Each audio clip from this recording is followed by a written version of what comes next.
안녕하세요. 아산포터 민수입니다. 오늘은 외국인분들이 가장 궁금해할 만한 장소로 취재하러 왔는데요. 바로 아산의 역사편입니다. 충남 아산은 역사적 위인들과 아주 깊은 인연이 있는 곳인데요. 제가 더 아산의 역사 덕후거든요. 오늘은 진짜 기대하셔도 좋습니다. 자, 그러면 가볼까요?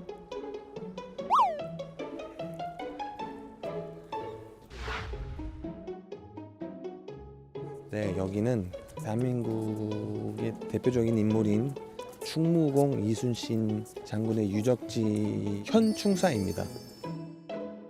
충무공 이순신 장군은 해군 영웅으로도 되게 유명하시죠. 저도 우즈벡에 있었을 때 충무공 이순신 드라마가 우즈벡어로 번역이 되어 반영이 됐던 적이 있는데 되게 재미있게 봤던 기억이 있습니다. 현충사 입구로 들어가면 가장 먼저 만나게 된 곳이 충무공 이순신 기념관인데요. 기념관을 한번 둘러볼까요? 충무공 이순신 기념관에서는 이순신 장군의 영정과 일생을 담은 십경도, 국보인 난중일기, 장검, 거북선 모형 등 귀중한 유물들을 볼 수 있습니다.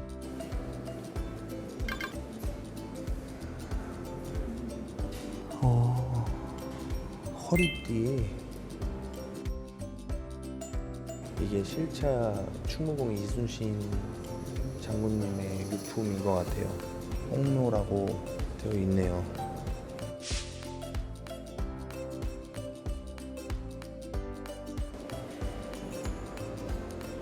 난중일기, 내면의 기록. 닭이 오는데 머리가 가령 견딜 수 없어 사람. 여기에 살아 계실 때의 기록이 담겨져 있는 것 같아요.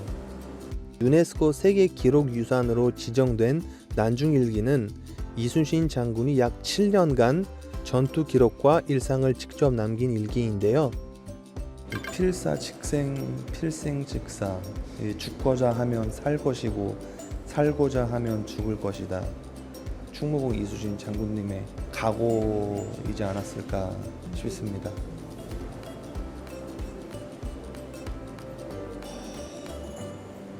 천장으로의 길. 이거 보이시나요? 이게 실제로 이순신 장군님이 사용하시던 장검? 정말 큽니다. 각각 196.8cm, 192.2cm에 이른다. 저보다도 큰데요. 이거 실제로 보고 정말 감탄했습니다. 여러분, 네, 바로 그 유명한 거북선의 모형입니다. 임진왜란에서 정말 큰 역할을 했죠. 자, 이제 본격적으로 현충사 내부를 둘러보겠습니다. 현충사는 사적 제150호로 이순신 장군의 영정이 모셔진 본전을 비롯해 옛집과 활더 등 여러 공간이 남아 있습니다. 단순한 사당을 넘어 이순신 장군의 생애와 업적을 깊이 느낄 수 있는 곳이죠. 가장 먼저 만날 수 있는 곳이 정려인데요. 정려는 충신, 효자, 연려 등에게 임금이 내린 현판을 그들 마을 입구에 걸어둔 정문이라고 해요. 네, 그리고 걷다 보면 왼편에 구 현충사가 보입니다.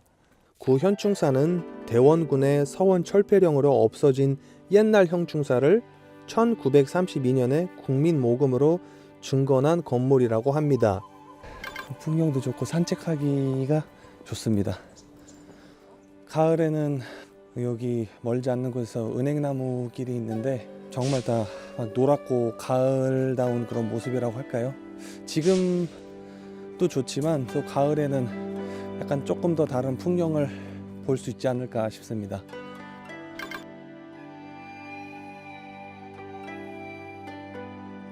여기가 홍살문이라는 곳입니다. 여기를 지나 올라가면 현충사 입구가 보일 겁니다. 그 말인즉슨 거의 다 왔다는 것이고요. 자,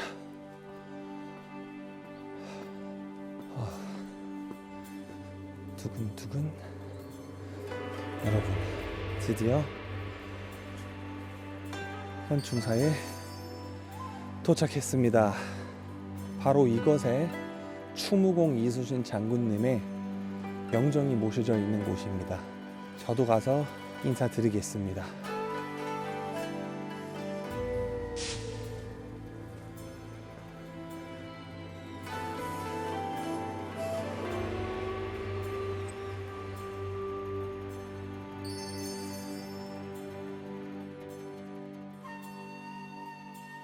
영접을 딱 뵙는 순간 좀 아무 말도 안 나오게 되더라고요. 현충사에서 나와서 건너편에 보면은 아산시의 이 풍경이 보이는데 이수신 장군님의 거처이기도 했으니까 여기서 보이는 풍경도 좀 뜻이 있지 않았을까라는 생각도 들었던 것 같아요.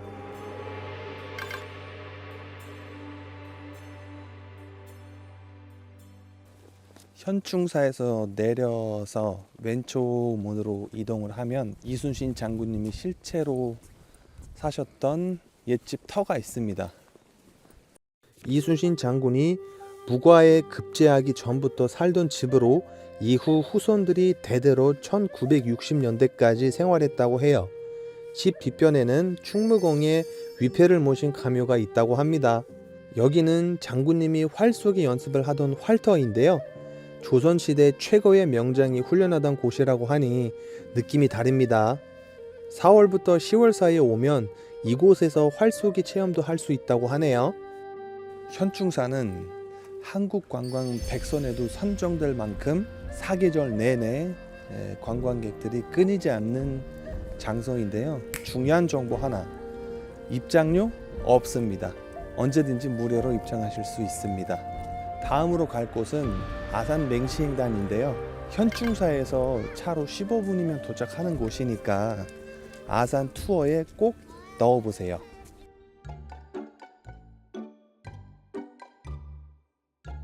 네, 이곳은 바로 아산 맹시행단입니다. 여러분, 맹사성이라고 들어보셨나요? 맹사성은 조선시대의 청렴과 원칙으로 존경받은 대표적인 선비인데요.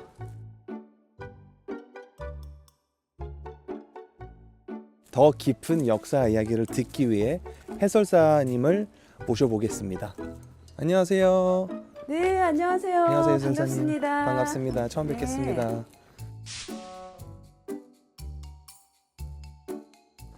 여기는 사적 109호인데 들어간 입구부터 굉장히 운치가 있어요. 네. 아름답게 구성이 돼 있어요. 계단을 이렇게 올라가면 소술대문이라고 네. 이렇게 나옵니다. 대문의 양 날개보다 가운데가 한 칸 올라가 있잖아요. 소술대문이라고 합니다. 여러분, 소술대문이라고 합니다. 네.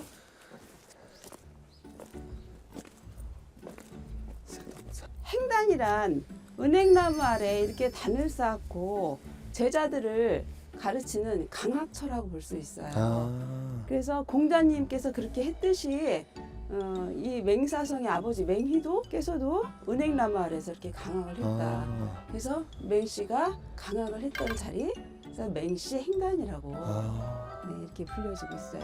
어느 정도 된 건가요, 이 나무가? 640여 년 정도 된 거라고 지금 추정하고 있다고 이렇게 써 있잖아요. 네. 이 두굴의 은행나무다 해서 우리가 쌍행수라고 부르고 있어요. 11월 초쯤 되면은 이 은행잎이 물들어서 아주 절정이 됩니다.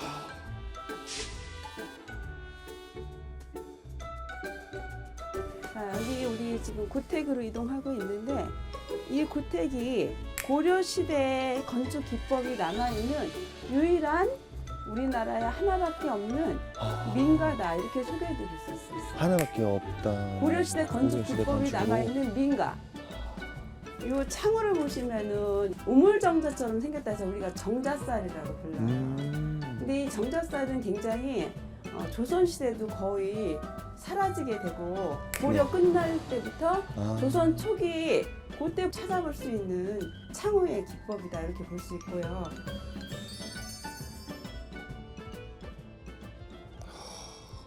정말 여기만 딱 봤을 때 옛날 시대에 온 것 같은 느낌이 드네요.